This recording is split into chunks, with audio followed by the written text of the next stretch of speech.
കേരളമാണ്. റോഡുകളും പാലങ്ങളും വികസന പദ്ധതികളും പ്രഖ്യാപിക്കപ്പെടുന്ന അതേ കേരളം. പക്ഷേ ഇടുക്കിയിലെ ഇടമലക്കുടിയിലേക്കൊന്ന് നോക്കിയാൽ ഒരു രോഗിയെ ആശുപത്രിയിലെത്തിക്കാൻ ഇന്നും മനുഷ്യർ തന്നെ ആംബുലൻസ് ആകുന്ന കാഴ്ച നമുക്ക് കാണാൻ സാധിക്കും. കഠിനമായ പനിയും വയറുവേദനയും കാരണം അവശനായ ഒരാളെ വടിയിൽ തുണി കെട്ടി അതിൽ കിടത്തി പ്രദേശവാസികൾ കാട്ടിലൂടെ കിലോമീറ്ററുകളോളം ചുമന്ന് കൊണ്ടുപോകുന്നു. മുന്നിൽ കാട്, കുത്തനെയുള്ള വഴികൾ, മഴ, ചെളി, വന്യമൃഗങ്ങളുടെ ഭീഷണി, പിന്നിൽ ജീവൻ രക്ഷിക്കണമെന്ന ഒരേ ഒരു പ്രതീക്ഷ. ഇതാണ് ഇടമലക്കുടിയിലെ പല കുടുംബങ്ങൾക്കും ഒരു മെഡിക്കൽ എമർജൻസി നേരിടുമ്പോഴുള്ള യാഥാർത്ഥ്യം. ഒരു നിമിഷം ചിന്തിക്കൂ. നഗരങ്ങളിൽ ഒരു ഫോൺ കോളിന് ആംബുലൻസ് വീട്ടിലെത്തുമ്പോൾ ഇവിടെ ആദ്യം രോഗിയെ ചുമന്ന് കാട്ടിലൂടെ കിലോമീറ്ററുകൾ കടക്കണം. ഊരിൽ നിന്നും ഒറ്റയടി പാതയിലൂടെ ആനക്കുളത്തിന് സമീപമുള്ള വാഹനം എത്തുന്ന ഭാഗത്തെത്തണം.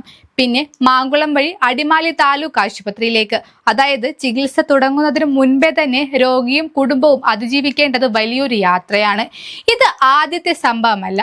കഴിഞ്ഞ വർഷം ഇതേ കാലയളവിൽ 5 വയസ്സുകാരനായ കാർത്തിക് ശക്തമായ പനി ബാധിച്ച് ആശുപത്രിയിലേക്ക് കൊണ്ടുപോകുന്നതിനിടെ മരണപ്പെട്ട സംഭവം കേരളം കണ്ടതാണ്.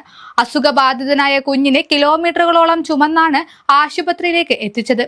പിന്നീട് വിദഗ്ധ ചികിത്സയ്ക്കായി അടിമാലിയിലേക്ക് മാറ്റുന്നതിനിടയിലാണ് ജീവൻ നഷ്ടമായത്. ആ കുഞ്ഞിന്റെ മൃതദേഹം പോലും വീണ്ടും കാട്ടിലൂടെ ചുമന്നാണ് നാട്ടിലേക്ക് കൊണ്ടുപോകേണ്ടി വന്നത് എന്ന വാർത്തകളും കേരളത്തെ വേദനിപ്പിച്ചിരുന്നു. അന്നുയർന്ന ചോദ്യം ഇന്നും അതേപടി നിലനിൽക്കുകയാണ്. ഇനി ഒരാൾക്കും ഇങ്ങനെ സംഭവിക്കാതിരിക്കാൻ എന്താണ് മാറിയത്? സർക്കാരുകൾ റോഡ് പണി ആരംഭിച്ചു എന്ന് പറയുന്നു, പദ്ധതികൾ പ്രഖ്യാപിക്കപ്പെടുന്നു, ഫണ്ട് അനുവദിച്ചതിന്റെ കണക്കുകൾ വരുന്നു. പെട്ടിമുടി മുതൽ ഇഡലിപ്പാറ ഭാഗത്തേക്ക് റോഡ് നിർമ്മാണം നടന്നതായും റിപ്പോർട്ടുകളുണ്ട്. പക്ഷേ കുടികളിലെ സാധാരണക്കാരന്റെ ചോദ്യം വളരെ ലളിതമാണ്. രോഗിയായ ഒരാളെ വാഹനം കയറ്റി നേരിട്ട് ആശുപത്രിയിലെത്തിക്കാൻ കഴിയുന്നുണ്ടോ? ഇല്ലെങ്കിൽ കടലാസിലെ റോഡും പ്രഖ്യാപനത്തിലെ വികസനവും അവരുടെ ജീവിതത്തിൽ എന്ത് മാറ്റമാണ് ഉണ്ടാക്കിയത്? ഇവിടെയുള്ള പ്രശ്നം ഒരു റോഡിന്റെ മാത്രം പ്രശ്നമല്ല, അത് അടിസ്ഥാന അവകാശത്തിന്റെ പ്രശ്നമാണ്. ചികിത്സ ലഭിക്കാൻ സമയത്ത് ആശുപത്രിയിൽ എത്താൻ കഴിയുക എന്നത് ഒരു ആഡംബരമല്ല. ഒരു കുഞ്ഞിനും വയോധികനും ഗർഭിണിക്കും ഗുരുതര രോഗിക്കും സമയത്ത് ചികിത്സ കിട്ടണം. അതിന് ആദ്യം വേണ്ടത് സുരക്ഷിതമായ യാത്രാ മാർഗമാണ്. നാട്ടുകാർ തൊഴിലുറപ്പ് പദ്ധതിയിൽ നടപ്പാതയെങ്കിലും നിർമ്മിക്കാൻ ശ്രമിച്ചെങ്കിലും വനം വകുപ്പിന്റെ അനുമതി ഉൾപ്പെടെയുള്ള നടപടിക്രമങ്ങൾ തടസ്സമായെന്ന പരാതിയും ഉയരുന്നു.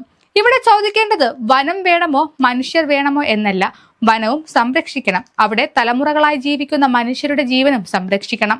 അതിന് വകുപ്പുകൾ തമ്മിൽ ഫയലുകൾ കൈമാറി വർഷങ്ങൾ കളയാതെ പ്രായോഗിക പരിഹാരം കണ്ടെത്തേണ്ടത് ഭരണകൂടത്തിന്റെ ഉത്തരവാദിത്തമാണ്.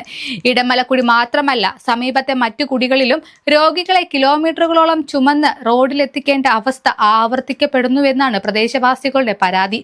ഓരോ മഴക്കാലത്തും ഇതേ വാർത്ത, ഓരോ തെരഞ്ഞെടുപ്പിലും വികസന വാഗ്ദാനം, ഓരോ ദുരിതത്തിന് ശേഷവും അടിയന്തര യോഗം. പക്ഷെ അടുത്ത രോഗി വീണ്ടും തുണിമഞ്ചലിൽ കാട്ടിലൂടെ വരേണ്ടി വരുന്നുവെങ്കിൽ നമ്മൾ എന്താണ് മാറ്റിയത്? അധികാരത്തിൽ ആരാണ് എന്നതിനേക്കാൾ വലിയ ചോദ്യം ഇതാണ്: ഈ ജനങ്ങൾ ആരുടേതാണ്? വോട്ട് ചെയ്യേണ്ട സമയത്ത് മാത്രം ഓർക്കപ്പെടേണ്ടവരാണോ അവർ? സംസ്ഥാനത്തിന്റെ ആദ്യ ഗോത്രവർഗ പഞ്ചായത്തിലെ ജനങ്ങൾക്ക് ഒരു രോഗിയെ ആശുപത്രിയിലെത്തിക്കാൻ റോഡ് ചോദിക്കുന്നത് അതിരു കടന്ന ആവശ്യമാണോ? ഒരു സംസ്ഥാനത്തിന്റെ വികസനം വിലയിരുത്തുമ്പോൾ ഏറ്റവും പിന്നിലായി നിൽക്കുന്ന മനുഷ്യന്റെ ജീവിതമാണ് ആദ്യം നോക്കേണ്ടത്.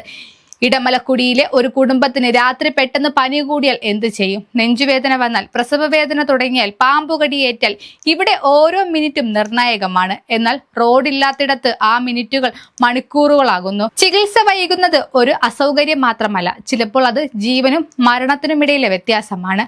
വർഷങ്ങളായി വിവിധ പദ്ധതികളും പ്രത്യേക പാക്കേജുകളും റോഡ് നിർമ്മാണ പ്രഖ്യാപനങ്ങളും ഇടമലക്കുടിയുടെ പേരിൽ വന്നിട്ടുണ്ട്. ഒരു ഭാഗത്ത് പണി തുടങ്ങുന്നു, മറ്റൊരു ഭാഗത്ത് മഴ തടസ്സമാകുന്നു, മറ്റൊരിടത്ത് വനം വകുപ്പും അനുമതിയും പ്രശ്നമാകുന്നു. സാധാരണക്കാരന് ഈ സാങ്കേതിക വിശദീകരണങ്ങളൊന്നും ആശ്വാസമല്ല. ഏതു വകുപ്പ് ഉത്തരവാദിയാണെന്ന് കണ്ടെത്തുക സാധാരണക്കാരന്റെ ജോലിയാണ്, രോഗിയെ ചുമക്കുന്ന നാട്ടുകാരന്റെ ജോലിയല്ല. ആരോഗ്യ വകുപ്പ്, പട്ടികവർഗ വികസന വകുപ്പ്, വനം വകുപ്പ്, പൊതുമരാമത്ത് സംവിധാനങ്ങൾ, ജില്ലാ ഭരണകൂടം എല്ലാവരും ഒരേ മേശയിലിരുന്ന് സമയപരിധിയുള്ള പരിഹാരം ഉണ്ടാക്കേണ്ട വിഷയമാണിത്.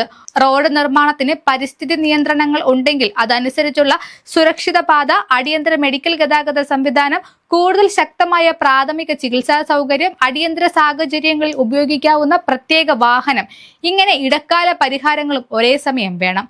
കാരണം റോഡ് പൂർത്തിയാകുന്നതുവരെ രോഗം കാത്തിരിക്കില്ല, ഫയലിന് അനുമതി കിട്ടുന്നതുവരെ പനി കാത്തിരിക്കില്ല, ടെൻഡർ പൂർത്തിയാകുന്നതുവരെ ഒരു കുഞ്ഞിന്റെ ശ്വാസം കാത്തിരിക്കില്ല. അതുകൊണ്ടാണ് ഇടമലക്കുടിയുടെ ദുരിതം ഒരു പ്രാദേശിക പ്രാദേശിക വാർത്തയായി മാത്രം കാണാൻ പാടില്ലാത്തത്. വികസനം നഗരത്തിലെ ഫ്ലൈ ഓവറുകളുടെ എണ്ണമല്ല, ഏറ്റവും അകലെ താമസിക്കുന്ന ഒരാളുടെ ജീവൻ രക്ഷിക്കാൻ സർക്കാർ സംവിധാനം എത്ര വേഗത്തിൽ എത്തുന്നു എന്നതും വികസനത്തിന്റെ അളവുകോലാണ്. കാർത്തിക്കിന്റെ മരണം ഒരു മുന്നറിയിപ്പായിരുന്നു. ഇന്നും രോഗികളെ ചുമന്ന് കാടിറങ്ങേണ്ടി വരുന്ന കാഴ്ച മറ്റൊരു മുന്നറിയിപ്പാണ്. ഇനി എത്ര മുന്നറിയിപ്പുകൾ വേണം? ഇടമലക്കുടിയിലെ ജനങ്ങൾ ചോദിക്കുന്നത് വലിയൊരു സൗകര്യമല്ല, രോഗം വന്നാൽ സമയത്ത് ആശുപത്രിയിൽ എത്തിക്കാൻ ഒരു വഴി, ജീവിക്കാൻ ഒരു വഴി.